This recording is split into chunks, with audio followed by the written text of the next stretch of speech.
वैसे तो चुनावी माहौल ही दिलचस्प होता है। नेताओं के आरोप प्रत्यारोप और भाषणबाजी ही चुनावी उत्सव के खास आकर्षण होते हैं और कुछ ऐसा ही माहौल वार्ड नंबर 83 में देखने को मिला, जहां आमने सामने की टक्कर में खड़े हैं तृणमूल कांग्रेस के उम्मीदवार हर्षतुल्ला खान और निर्दलीय उम्मीदवार शहजाद समी।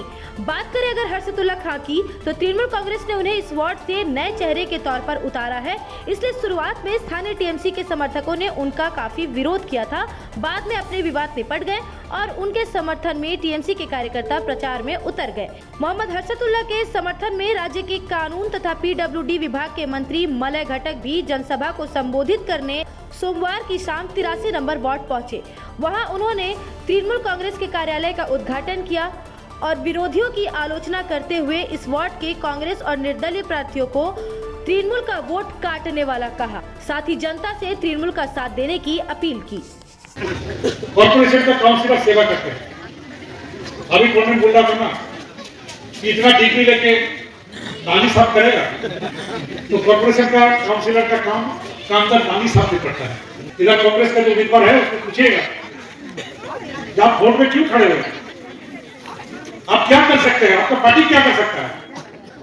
पूरा पश्चिम बंगाल में कांग्रेस का वोट अभी 4% हो गया, तो 4% सपोर्ट लेके एक पार्टी उम्मीदवार खड़ा कर देता है कि चलो कुछ वोट को बंटवारा कर दे कि तृणमूल कांग्रेस आ जाए।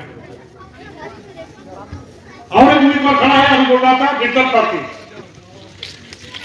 निर्दल प्रार्थी में वही होता है कि चलो हम लोग खड़ा हो जाए और टीएमसी बाहर आ जाए।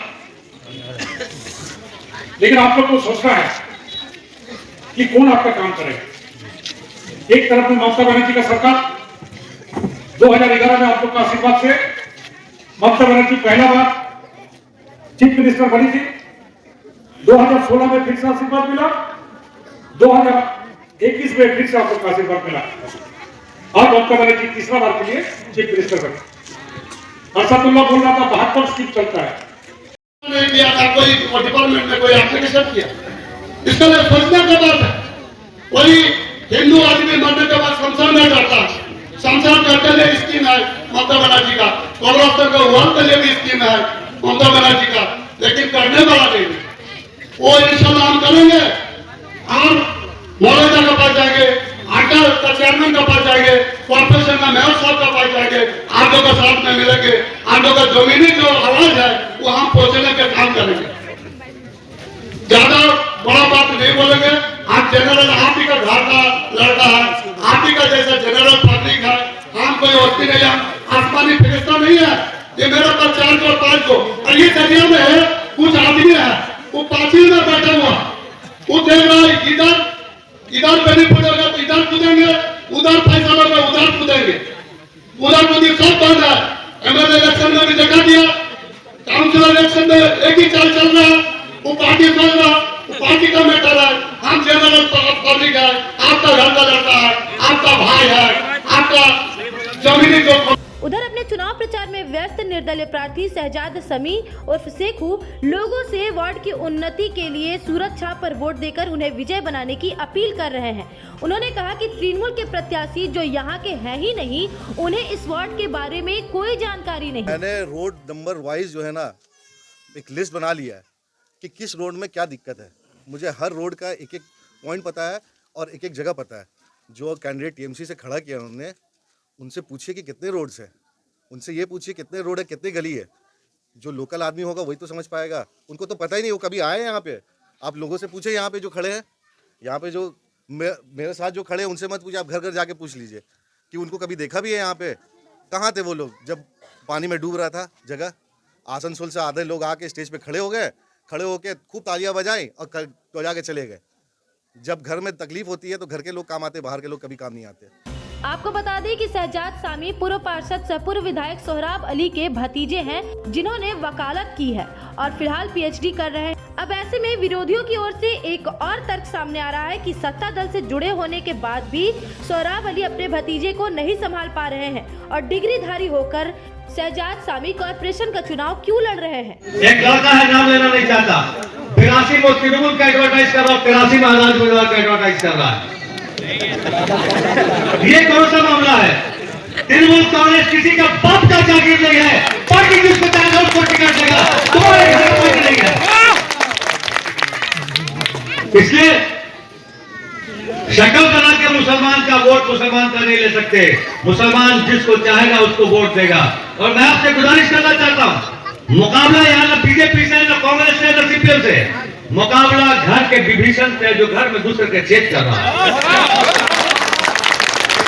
आज मैं कहना चाहता हूं, मैं देख रहा था कार्ड LLB, LLM और एक डिग्री लेकर नाली साफ करोगे। इस बात का जवाब देते हुए शहजाद सामी ने क्या कहा, मुझे सुने। किसी को बुलाने की जरूरत नहीं, किसी को पैसे देने की जरूरत नहीं है। यहाँ पे लोग जो है सब फुल सपोर्ट में है और इंशाल्लाह हम जीतेंगे। आपके साथ में एक हेवी वेट आपके घर के खुद ही घर लोग रह चुके हैं तृणमूल में, उनसे कितना सपोर्ट मिल रहा है आपको? उनसे तो बस दुआओं की दरखास्त है। आप सपोर्ट में आप देखिए कि फैमिली के हैं, लेकिन थॉट थोड़ा अलग अलग हो सकता है। डेमोक्रेसी है, सबका राइट है लड़ना। उन्हें कन्विंस करने की कोशिश की, लेकिन मैंने कहा नहीं, मेरा अपना राइट है। आर्टिकल 19 जो है, इंडियन कॉन्स्टिट्यूशन जो है वो राइट देता है ना आपको इलेक्शन लड़ने का। मेरे पास right to freedom of speech and expression है, मेरे पास अपना राइट है। आर्टिकल 19 यही तो कहता है कि आप खड़े होकर कहीं भी कुछ भी अपने दिल की बात कह सकते हैं, सब्जेक्ट टू मोरालिटी। आप देख के करिए कि किसी को बुरा नहीं लगे, किसी को तकलीफ ना हो, ये सब देख के कहिए, लेकिन आप तो अपने दिल की बात कह सकते हैं ना। यही तो है कॉन्स्टिट्यूशन, और क्या है। लेकिन जो एक है चमचे हैं उनके, उन्होंने ये बात कही थी और वो उनका काम ही यही है। उनको आप 25-30 रुपए दे और वो आके माइक पे खड़े होकर आप जो है वो किसी के खिलाफ कुछ भी बोल सकते हैं। और जो डिग्री मेरी है वही तो मंत्री साहब की डिग्री है। तो ये मुझे कह रहे थे, किसी और को कह रहे थे, मुझे यही समझ में नहीं आ रहा। मेरे खिलाफ कह रहे हैं, जो मंत्री साहब की डिग्री वही तो मेरी डिग्री है। तो इसमें तो कोई अलग से डिग्री है नहीं मेरे पास। और वो खुद रिकॉग्नाइज कर सकते हैं। 2011 में पहली बार जब वो मंत्री बने थे, मैं तो उन्हीं से इंस्पायर होकर खड़ा हुआ हूँ। और जब वो कंपैरिजन की बात कर रहे हैं कि पढ़े लिखे लोग हैं, बता रहे लोगों को कि LLB की डिग्री मेरे पास भी है, उनके पास भी है, तो किसके लिए कह रहे थे? आप उनसे सवाल करिए। ऐसे लोगों को आप दल में मत रखिए, वो दल को दलदल बना देंगे आपके लिए। उधर 82 नंबर वार्ड में अपना ही रिकॉर्ड तोड़ने को तैयार है तृणमूल कांग्रेस उम्मीदवार नरगिस बानो, जो पिछले नगर निगम चुनाव में निर्दलीय उम्मीदवार के तौर पर चुनाव लड़ी थी और 4044 वोटों से जीत हासिल की थी। इस बार भी वे पूरे जोर शोर से अपनी जीत के लिए प्रचार प्रसार कर रही हैं और इसमें उनके पति सोहराब अली भी कंधे से कंधा मिलाकर उनका साथ दे रहे हैं। सोहराब अली ने कहा कि वे लगातार इस क्षेत्र से 1994 से जीत रहे हैं और वे स्वयं 4 बार पार्षद रह चुके हैं। 5वीं बार उनकी पत्नी नरगिस बानो निर्दलीय से जीत हासिल की थी। तृणमूल कांग्रेस में शामिल होने के बाद इस बार का मार्जिन पिछले बार की तुलना में और अधिक होगा। नरगिस बानो ने कहा कि लोगों की प्रतिक्रिया बहुत अच्छी है। उन्होंने यह भी कहा कि वार्ड का काफी कुछ काम हो चुका है और कुछ काम अधूरे हैं, उसे पूरा करना है। इस चुनाव में नरगिस बानो अपने प्रतिद्वंदियों को चुनौती नहीं मानती हैं। लोग को बहुत अच्छा ये मिल रहा है और इंशाल्लाह हम जीतेंगे और तृणमूल कांग्रेस का हौसला बढ़ाएंगे। अच्छा, क्या लेके जा रहे हैं लोगों के पास में आप? देखिए यहाँ पे 82 नंबर वार्ड में तो बहुत काम हुआ है और जो काम बाकी है उन लोगों को आगे हम बढ़ाएंगे। उन लोगों को यही बोल रहे हैं कि जो काम हमारा पेंडिंग रह गया है उसको हम पूरा करेंगे। क्या क्या काम रह गया इस पेंडिंग में? थोड़ा बहुत काम है, नाला का, रोड का, कहीं पे पानी नहीं पहुँचा है वहाँ पे पानी पहुँचाना है, रोड बनाना है, नाला बनाना है, सब ये काम है अभी बाकी। तो यहाँ पे किसके साथ में आपका ये है, आपका मुकाबला किसके साथ हो रही है? हमारा भी किसी के साथ मुकाबला नहीं। तो पिछले बार 4004 में अच्छा महसूस हो रहा और यहाँ पे हम लोग 1994 से कंटिन्यू हम लोग जीत रहे हैं। 4 बार हम यहाँ पे काउंसिलर रहे। 5वां बार में निर्दलीय से हमारी वाइफ लड़ी थी, वो जीती थी 4000 वोट से। इस बार मार्जिन और बढ़ेगा, 5000 से ज़्यादा वोट से नरगिस बानो इस बार जीतेंगी। और इलाके का बहुत सारा काम जो पेंडिंग है उस काम को भी हम लोग करेंगे। 90% काम हम लोग अपने इलाके में कर चुके हैं, 10% काम बाकी है। तुम्हारे घर के फर्नीचर बहुत आकर्षक लगता है बहुत महंगा है।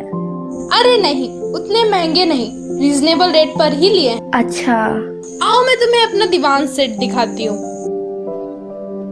डिजाइन तो बहुत एट्रैक्टिव है, लगता है क्वालिटी में दम नहीं होगा। कौन कहता है? ये फर्नीचर वर्ल्ड क्लास है, प्योर सागवान के, क्वालिटीदार और टिकाऊ भी। क्या सच में? हाँ, तुम्हें भी फर्नीचर लेना हो तो फर्नीचर वर्ल्ड एक बार जरूर जाना। वहाँ फर्नीचर के एक से बढ़कर एक कलेक्शन, वो भी तुम्हारे बजट में। साथ ही वहाँ फाइनेंस फैसिलिटी भी उपलब्ध है। सच में? तब आज ही अपना हबी को कहूँगी फर्नीचर वर्ल्ड चढ़े। फर्नीचर लवर्स की पहली पसंद, जीटी रोड शनि मंदिर के सामने, नूरुद्दीन रोड, आसनसोल।